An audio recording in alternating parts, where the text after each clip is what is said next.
Welcome to the OShow. I'm Laura Babcock. Well, after 39 days of hiding from the media, Premier Doug Ford showed up at 8:30 this morning, ready to defend his government from a huge trove of documents that were dropped on Monday afternoon. Keith, you have probably been at more pressers with premiers than anybody else here. What was your take on what you saw today, starting with the very beginning when we heard about Tim Hortons eggs?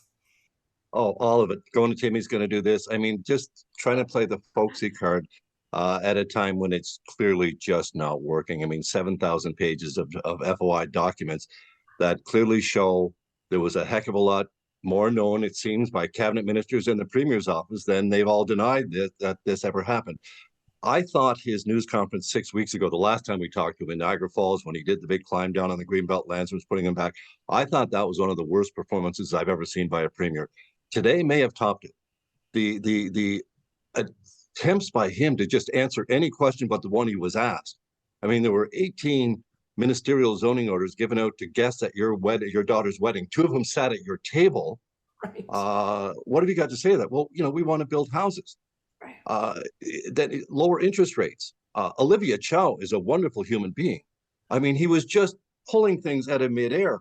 And then, of course, one key, he was really getting irritated because the reporters, were really drilling down a bit in this.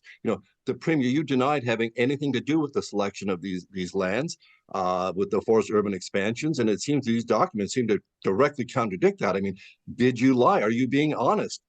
And he comes right back with, you're calling the integrity commissioner dishonest. You're calling the auditor general dishonest because they cleared me.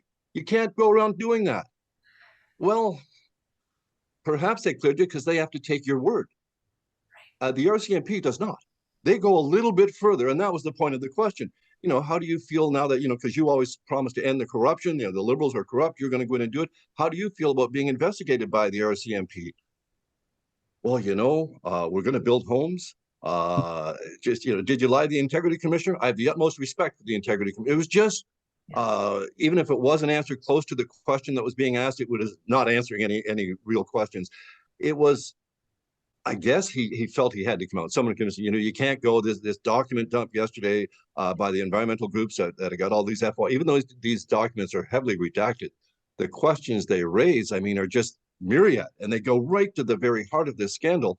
And I think Mark will be able to tell us just how common this kind of nonstop lobbying by these developers to have these, or land bankers, speculators, to have these lands moved out, or if they're not going to be in the Greenbelt, what about in that urban expansion? And when asked about the forced urban expansions, he says municipalities change their borders all the time. Well, not against their will, they don't. Right. You were changing these borders against their will, and he's just, pretending that real. So I don't know if Daniel Dale's available to come back and start doing some steady on fact checking on this, but that news conference today was a lot of really bad dancing and not very much close to the truth. Well, in the spirit of Halloween, I have to get a couple of zingers in, right? So, the whole press conference was a Halloween giveaway of a extension to the gas tax rebate, or not paying HST on gas tax on Halloween. Ford opened his door and handed out goodies to everybody. And then, like you said, didn't answer any questions. One thing I kept thinking to myself is, where are the shovels in the ground? Well, the only shovels that I see in the ground are the Ford government using it to dig its own grave. Because right now, this government is toast. They are lost. They are completely off the rails, and they have no answers. And yesterday was, like, as a former political staffer, it was unbelievable to watch to see political staff being used and being catering and obliging funders, people who had been waiting for the day that the Conservative Party got in power and their dreams were gonna be fulfilled. My God, how worse can this get? Well, that's an excellent question, because there are some details that came out in that reporting that Ford obviously could not handle in the press conference. I mean, beyond the fact that he tried to make MZOs something that, every municipality wants. Well, no one was concerned with the ones he gave municipalities. We're concerned with the ones that he gave friends who came to his daughter's weddings. It reminded me kind of when he said in the first press conference on this scandal, well, the government's too big for me to know everything that's going on in Ontario, right? So there's too many MZOs, and how would I know anyway?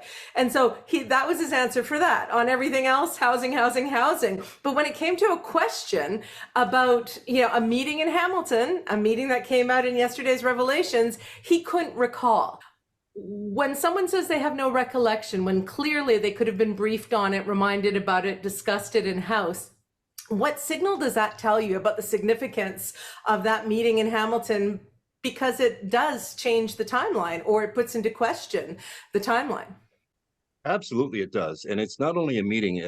This developer says he met with the premier at a few different fundraisers, but he actually hosted one at his house at which the premier spoke. The premier's response first was, I can't remember what I said 2 years ago. And then he came back, and I think he sort of did himself a little bit of damage. He said, 2021, that's over a year and a half before we talked about any Greenbelt changes. That's the point. You've denied having any involvement. Now you're saying you did have these conversations, or the documents are showing, and he's not denying. He's, I had thousands of conversations with all sorts of people, many of them with great ideas, parcels that were opened under the Liberal government at the 10-year anniversary review or something. They were recommended by the civil service, not the political staff. In fact, in this situation, the political staff, who are being overruled and told to write new criteria at every step of the way, were told to keep your mouth shut. Mm-hmm. That's what we found in the documents yesterday. Everyone, keep your mouth shut. We're going to get blowback at this. The minister wants to rip the Band-Aid off and hopes the developers don't stab him in the back. So who's running the province if they're afraid of the developers? I mean, Mark, you've told us on previous Greenbelt scandal panels that when you were in there with Kathleen Wynne as the premier, you had to stand up against these developers. Same people came to you, same requests, and you guys took a different tact. And when we had Kathleen here on the OShow, she was saying, like, why isn't he standing up to these developers? Like, just don't give them what they want. She couldn't understand why Ford would let it get this bad politically for him, and said on the OShow another shoe is going to drop in her estimation. I keep thinking the shoe's dropped and then there's more feet. This thing's like a centipede. So I don't know when the shoe is going to finally drop on Ford. Maybe it's the RCMP.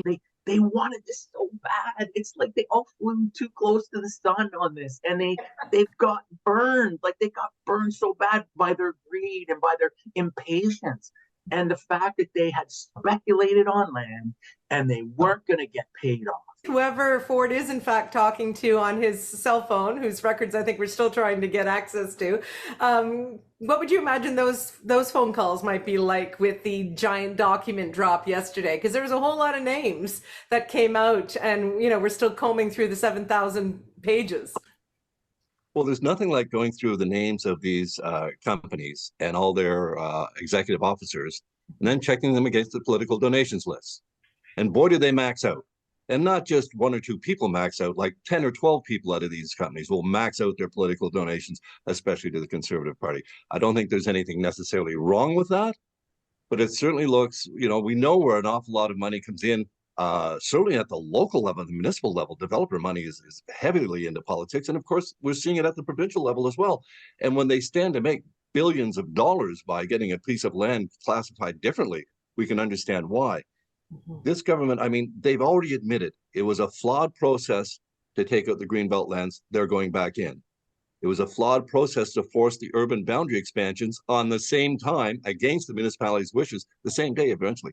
So the MZOs, the ministerial zoning orders, which, with the stroke of a pen, the province overrides local municipalities and can greatly increase the value of lands exponentially. That's the same thing. It's all one project. So why haven't all of them just been yanked back? The premier said, we're having a review of all of them, but we want to defend those long-term care homes and that's what the opposition. No, the opposition is not against long-term care homes. No one is. We might be against classifying every long-term care bed as a home to meet your $1.5 million goals, but that's another whole show. Let's get back to the Greenbelt thing. One thing I noticed Ford today, he was very clear on, which he wasn't on many things, which was that the Integrity Commissioner recommended that the former Housing Minister, Steve Clark, be reprimanded by the legislature for his role in the Greenbelt land swap. And then Premier said, well, he's not the housing minister anymore. I think we'll leave it at that. So we're just going to ignore that key recommendation that the legislature reprimand this former minister, which would involve some debate. They were willing to have 3 days of debate on an NDP rookie member of the legislature making comments on the Middle East, but not on this. That says so much about this government. It does. And you know what? There was an edge to Ford's voice when he said that about Clark. And I keep going back to, why did Clark get lawyers, right? Why did he hire the gas plant scandal lawyers? And then he was out of caucus on the Monday of Labor Day. And I see you nodding your head, Mark, because today the Premier did something that I can't imagine was planned. I think it was a moment of, I don't know, cockiness or hubris when he said, well, the difference between us and the Liberal government is, they have someone in jail for their scandal or something along those lines. And I thought to myself, do you really want to put that pin in it on the public record? Because the RCMP are just getting started with interviews this week. I thought to myself, hey, I'm not alleging any criminal wrongdoing with the Ford government. That's why I'm thrilled that the RCMP is investigating. We will wait to find out who's done what and why. I still consider it corruption when dishonesty is so blatant as it has been. He said he wouldn't touch the Greenbelt, then he did, etc. But that's a definition of corruption. There's also more criminal corruption and fraud. We'll wait to see if there's been criminal activity.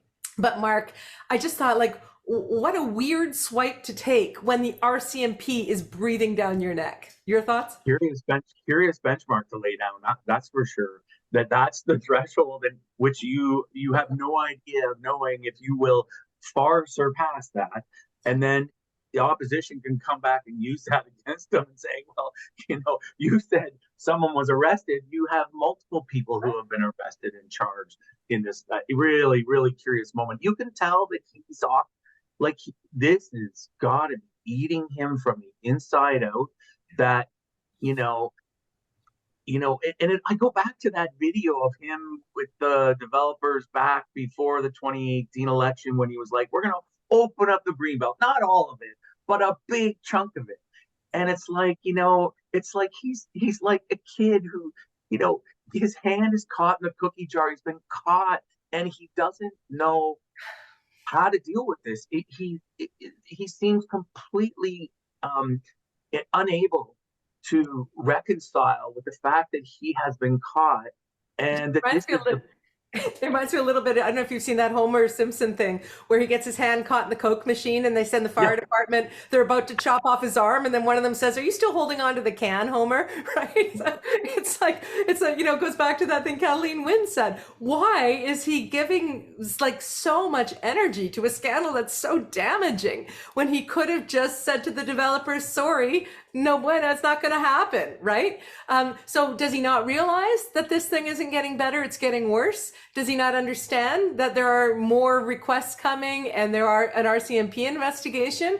Or is this, like we talked about last time, Keith, just going to be like, you know what, let's just put our head down, plow through and try to fire sale whatever public assets we can get rid of into the election? Well, I think it was Rob Ferguson of the Star at the end that asked him, Premier, you're kind of sounds a little cocky today in some of this when you've got all this RCMP investigation, all these document dumps coming out and revealing more and more details of this. And he says, I'm the last guy that's cocky. I'm confident, we're in our process to build homes. Oh, my God.